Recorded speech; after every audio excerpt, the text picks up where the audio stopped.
اور اس بات سے حسن نے صرف ایک کاغذ کے ٹکڑے پہ حرمت ممبر کو بچایا، عزت علی کو بچایا۔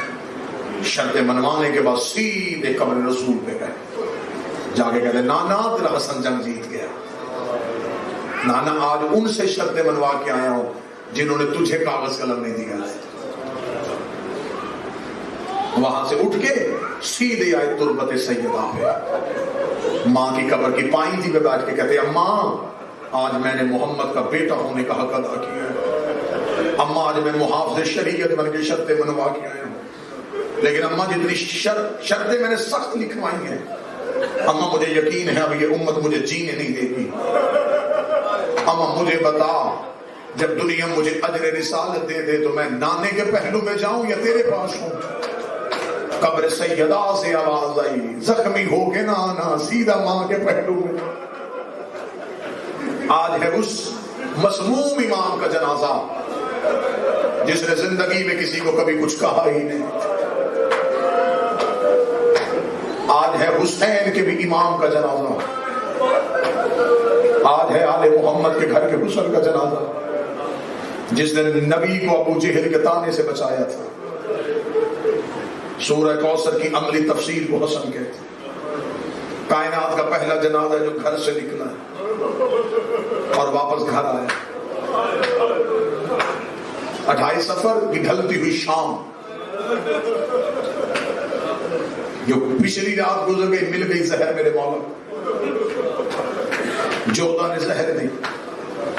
امام حسن کی آواز نے بتا میں تیرا اچھا امام نہیں؟ اس نے کہا بے شک آپ امام برحق ہیں۔ امام نے فرمایا پھر میرے بیٹا یتیم کیوں کیا؟ گلیوں میں مدینے کی کبھی اس دیوار سے کبھی اس دیوار سے کبھی اس دیوار سے کبھی اس دیوار سے لگتے ہوئے جب آئے ہیں جناب فرما کے دروازے پہ، کتاب قدر کے دروازے میں بیٹھ کے امام حسن کی حالت کے بلا تشبیہ امامہ کھلا ہوا ہے، چہرے کی رنگت تبدیل ہو چکی ہے، دروازے پہ ہاتھ رکھے تھے قاسم کی ماں دروازہ کھول، جناب فرما نے دروازہ کھولا، گرتے ہوئے امام حسن کو ہاتھوں سے اٹھایا، رو کے کہتے مولا آپ کی یہ حالت کیسی ہوئی؟ فرمایا مجھے چھوڑ میرا قاسم جگا۔ ماں نے 3.5 سال کا قاسم بستر سے اٹھا کے مولا حسن کے سینے پہ لٹایا۔ جناب قاسم نے تڑپ کے کہا اماں تو نے مجھے گرم ریت پہ کیوں سلا دیا؟ ماں رو کے کہتی لال آنکھیں کھول، ریت نہیں باپ کا زخمی سینہ۔ 3.5 سال کے شہزادے قاسم نے بابے کی داڑھی چومی، رو کے کہا بابا تیرا سینہ اتنا گرم کیوں؟ فرمایا قاسم مجھ پہ سوال نہ کر، پھوپھی کے دروازے پہ جا کے اطلاع دے کہ بابے کو زہر مل گئی۔ اب میں منبر پہ دعا کرنے لگا ہوں آمین کہنا، میرا اللہ کسی سوئی بہن کو بھائی کی موت کی اطلاع نہ ملے۔ بہنوں سے بھائیوں کی موت کی اطلاع برداشت نہیں ہوتی۔ جناب حسن نے کہا جا قاسم جا کے زینب عالیہ کو بتا کے آ۔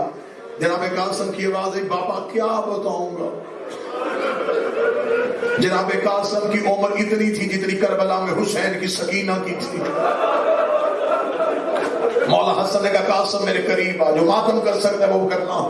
جناب قاسم کے سر سے امامہ اتارا، گریبان چاک کیا، رو کے کہا جا کچھ نہ کہنا، تیری حالت دے کے پہچان جائے گی، تو یتیم ہو گیا۔ چھوٹی چھوٹی اولاد والوں، آدھی رات قاسم کبھی اس دیوار پہ کبھی اس دیوار پہ روتا ہوا پھوپھی کے دروازے پہنچا۔ جناب حسن نے کہا تھا قاسم اگر میری زینب سو رہی ہو اسے جگانا نہ، تہجد کی نماز کے لیے اٹھے گی، علی کی نمازی بیٹی، پھر میری بہن کو اطلاع دینا۔ ادھر جناب قاسم دروازے پہ، دروازہ بند تھا، جناب قاسم نے اپنا چہرہ دروازے پہ رکھا، آہستہ آہستہ کہنے لگا اماں دروازہ کھول، میرا بابا کھڑیوں کا مہمان، اماں دروازہ کھول، میرے بابے کو زہر مل گئی ہے۔ ادھر جناب قاسم دہلیز میں بیٹھے، یا عالیہ بستر سے تڑپتے اٹھی، رو کے کہتی اماں فضا چراغ روشن کر۔ فرمایا بی بی کیا ہوا؟ فرمایا میں نے خواب دیکھا میری ماں کا پہلو سے ہاتھ اٹھا ہوا ہے، رو کے کہہ رہی ہے زینب میرا گھر اجڑ گیا ہے۔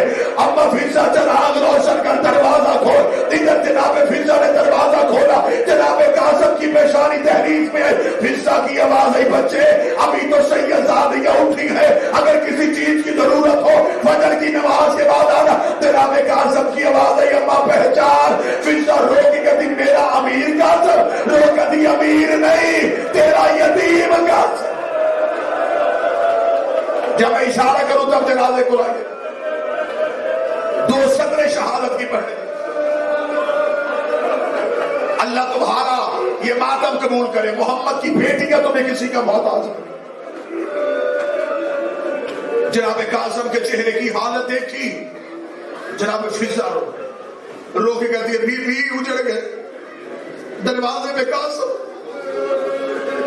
عالیہ نے جناب قاسم کو کھڑا کیا، کہا قاسم کیا ہوا؟ رو کے کہا پاپا نے حالت بنائی ہے۔ حالت کا دیکھنا تھا، بی بی کی آواز ہے کلثوم جلدی آ، میرے گھر کو پھر آگ لگ گئی۔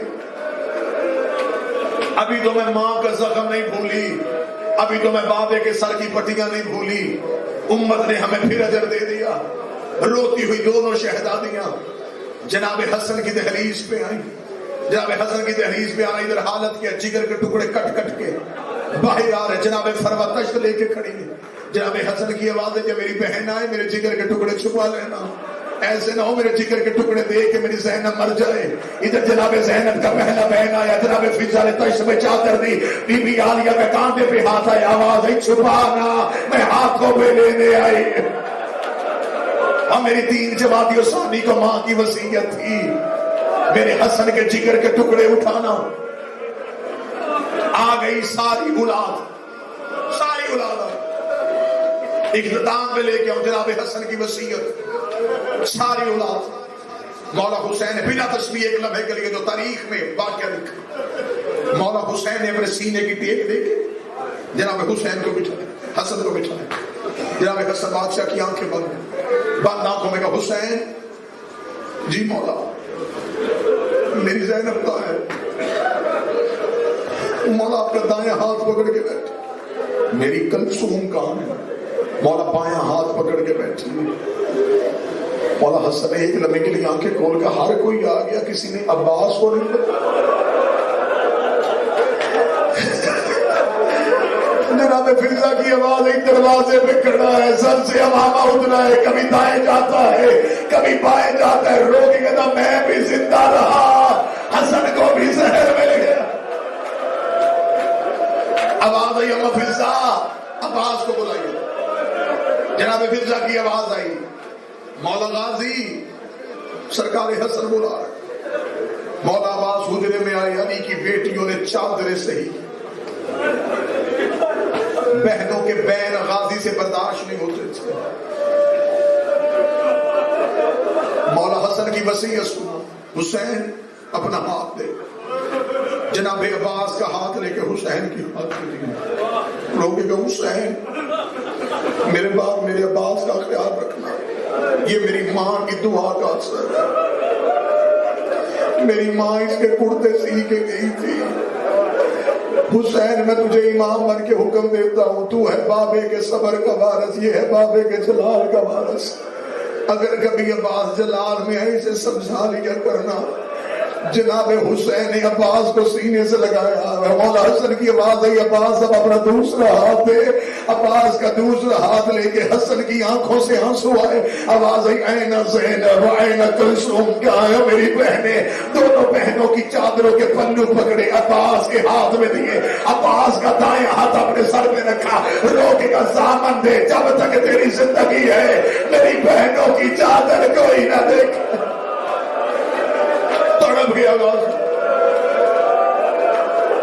رو کے لگا مولا اس میں ضمانت کیوں؟ مولا میرے خلقت کی وجہ ہی بیویوں کا تحفظ، بس صدات و غیر صدات ہر آنکھ تقریباً برس پڑی، جنازے کو دیر نہ ہو، بس بھائی کے سینے میں بھائی کا سر تھا، قالوا انا للہ و انا الیہ راجعون۔ بھائیوں نے غسل دیا، بھائیوں نے کفن دیا، بڑی مشکل سے بہنوں نے جنازہ چھوڑا، بھائی جنازہ لے کے مدینے کے بازار میں آئے۔ اب میں مر سکتا ہوں، میں جملہ چھپا نہیں سکتا، تمہیں بی بی کا واسطہ جملہ سمجھ لینا۔ ادھر مدینے کے بازار میں حسین بھائی کا جنازہ لے کے آئے، مسلمان سامنے آ گئے، حسین کون ہے؟ حسین رو کے کہتے میرا بھائی ہے، اسے زہر مل گئی ہے، کہاں لے کے جا رہا ہے؟ فرمایا قبر رسول میں پہلو میں دفن کرنے جا رہا ہوں۔ یہ دیکھے کہ قبر محمد تم سیدوں کی جگیر نہیں ہے، ہم رسول کے پہلو میں دفن نہیں ہونے دیں گے، جنازہ لے کے واپس جا۔ مولا حسین نے عباس کا چہرہ دیکھا، عباس کے چہرے کی رنگت بدلی، ایک عورت نے چھت سے سفید رومال کا اشارہ کیا، اشارے کا ہونا تھا